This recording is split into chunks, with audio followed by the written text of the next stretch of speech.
Hello friends, welcome to another practice question of coordinate geometry. This is the first question in the series. I will strongly urge you to refer all the other chapter का playlist given in the description.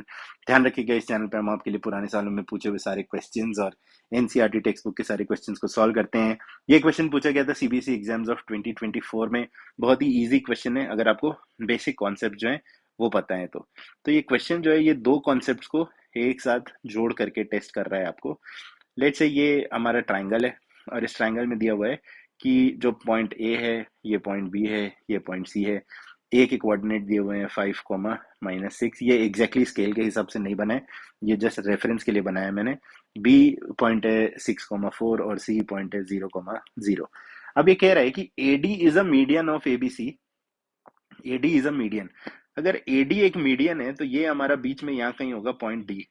और हमें point D के coordinates नहीं पता है और हमें AD का लेंथ निकालना है. एडी का लेंथ निकालने के लिए हमको डी के कोऑर्डिनेट्स चाहिए और डी के कोऑर्डिनेट्स हमको मिलेंगे बी और सी के कोऑर्डिनेट से. क्यों? क्योंकि जो मीडियन होगा वो बीसी के मिड पॉइंट को कनेक्ट करेगा, राइट. सो डी, जो हमारा पॉइंट डी है, D will be the mid point. D will be the mid point of BC. D will be the mid point of BC. अब D का coordinate निकालना हमारे लिए बहुत आसान है. क्यों? क्योंकि हमने क्या पढ़ा हुआ है कि मिड पॉइंट फॉर्मूला क्या होता है. एक्स और वाई अगर मिड पॉइंट है दो ऐसे पॉइंट्स का जिनके कोऑर्डिनेट्स हैं x1 y1 x2 y2, तो x हो जाएगा x1 प्लस x2/2 और y कोऑर्डिनेट हो जाएगा y1 प्लस y2/2. तो अगर हम ये फॉर्मूला लगा दें तो हमें डी के कोऑर्डिनेट्स यहाँ से क्या मिल जाएंगे. डी के कोऑर्डिनेट्स हो जाएंगे x1 प्लस x2/2 यानी कि 6 + 0/2 और 4 + 0/2 यानी कि डी के कोऑर्डिनेट्स हो जाएंगे 3, 2. अब हमें एडी का लेंथ निकालना है. ए का कोऑर्डिनेट दिया हुआ है 5, -6 और डी का कोऑर्डिनेट हमने निकाला है 3, 2. अब x1 y1 और x2 y2 पे अगर डिस्टेंस फॉर्मूला लगा दें तो डिस्टेंस फॉर्मूला क्या बोलता है. कोई भी डिस्टेंस जो है, इन दिस केस ये डिस्टेंस है एडी का जो डिस्टेंस है ये हो जाएगा square root of x1 - x2 यानी कि जो दोनों x कोऑर्डिनेट्स हैं उनका डिफरेंस का स्क्वायर प्लस y1 - y2 और इन दोनों के डिस्टेंस का स्क्वायर.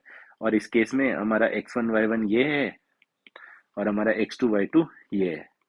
ठीक है. तो अब जब हम x1 और x1 का स्क्वायर करेंगे तो एडी की क्या वैल्यू निकल गई. x1 और x2 का स्क्वायर करेंगे तो ये आ जाएगा 5 - 3 का होल स्क्वायर प्लस ये -6 -2 का होल स्क्वायर और इस पूरे का स्क्वायर रूट. तो ये क्या निकल जाएगा 5 - 3 यानी 2 का स्क्वायर रूट जो कि होगा 4 प्लस ये होगा 8 का स्क्वायर यानी कि 64. तो ये आ जाएगा निकल के square root of 68. Square root of 68 को हम आगे और सॉल्व नहीं कर सकते और ऑप्शन ए में स्क्वायर रूट ऑफ 68 ही दिया हुआ है. तो जो एडी की लेंथ निकल के आ रही है, जो हमारे एडी की लेंथ निकल के आ रही है वो है square root of 68. Square root of 68 is option A. Option A is the right answer for this question. I hope you found the solution useful. Please do like, share, comment, and subscribe in case you want me to solve any other questions for you. To put down your queries in the comments below. Till then, keep working hard, keep practicing hard. Cheers and God bless.